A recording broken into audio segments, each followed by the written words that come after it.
নির্মাতা তাওকির ইসলাম। এবার তিনি নিয়ে আসছেন খুলনার অঞ্চলের গল্প নিয়ে দেলুপি মুভি।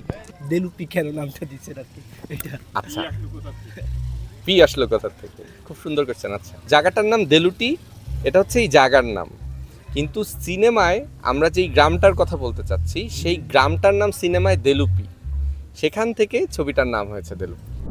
শাটিকাপ এবং সিনপার্ট একেবারে বাজিমাত করলে পুরো দেশে। তো তারই ধারাবাহিকতা এবার আপনি প্রথম সিনেমা নিয়ে আসছেন, সেটা হচ্ছে দেলুপি। তো আগের দুইটা কাজ তো মানুষের একটা প্রত্যাশার চাপ, অনেকটা আপনার উপর প্রত্যাশা আছে, এই চাপটা আপনি কেমন অনুভব করতেছেন? চাপটা আসলে কমে আসে, বুঝছেন, কারণ প্রেমটা তখন বেড়ে যায় আস্তে আস্তে, যে পৃথিবী কি বলবে, অডিয়েন্স কি বলবে, অ্যাপ্রিসিয়েশন পেলে তো খুব ভালো লাগবে, কিন্তু সেইটার জন্যই যে আলটিমেটলি কাজটা করছে এটা না, এটা আসলেই প্রেম থেকে করা একটা ব্যাপার। একটা ব্যাপার থাকে সবসময়, একটা বাণিজ্যিক একটা ভাবনা থাকে, জি। শিল্পের জায়গা একটা একদিকে থাকে, বর্তমানে একটা বাণিজ্যিক একটা দিক থাকে। জি। এই বিষয়টা যদি একটু বলতেন আপনার দৃষ্টিকোণ থেকে।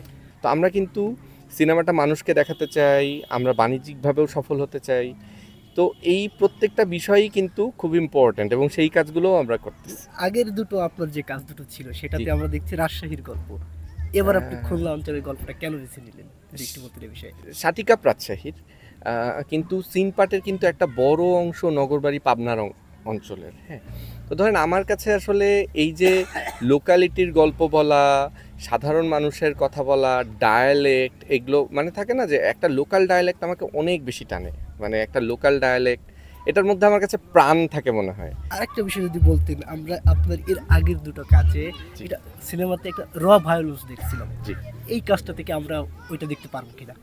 আসলে এইটাতে ওই ধরনের ভায়োলেন্স নাই, এটা খুবই সফট হার্টেড একটা সিনেমা, এটাতে আসলে ওই ধরনের কোনো ভায়োলেন্স নাই। আর আমি আসলে এরকমই একটু যেটা ভাল লাগে, যেটা করতে মন চায়, যেটার প্রতি ওই ভালোবাসা আসে সেটাই করি আর কি।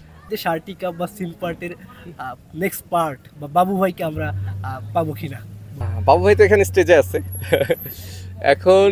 হ্যাঁ, আমিও অপেক্ষা করছি ভাই, মানে ধরেন শাটিকাপ বা সিনপাটের পরের অংশের গল্প নাজিল হলেই আমরা হাজির হয়ে যাবো আর কি। এখনো নাজিল হয়নি আর কি, অপেক্ষা করছি যে কখন নাজিল হবে আমরা নামবো বানাতে। যে আপনার প্রিমিয়ার টর্চ ফিল্ম যেটা এই গ্রামে করছেন বা এই মাঠটাতে কেন করছেন যদি বলতেন?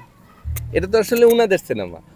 হ্যাঁ, এখন উনাদের সিনেমা উনাদেরকে না দেখায় আমি ধরেন এইটা ঢাকায় যদি কোনো একটা সিনেমা হলে দেখাতাম, পৃথিবীর অন্য কোনো জায়গায় একটা আমার ছবিটার প্রিমিয়ার করতাম, তাহলে আমার কাছে মনে হয় এটা আসলে ইনজাস্টিস করা হতো। এই ছবি সে আগে না দেখে পৃথিবীর অন্য মানুষরা দেখলে এটা আসলে ঠিক হতো না।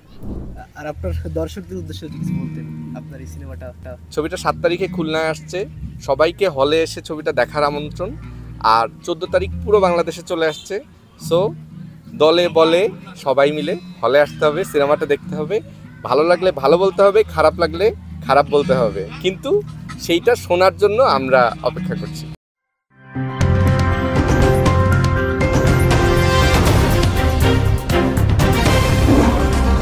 Voice of Tiger.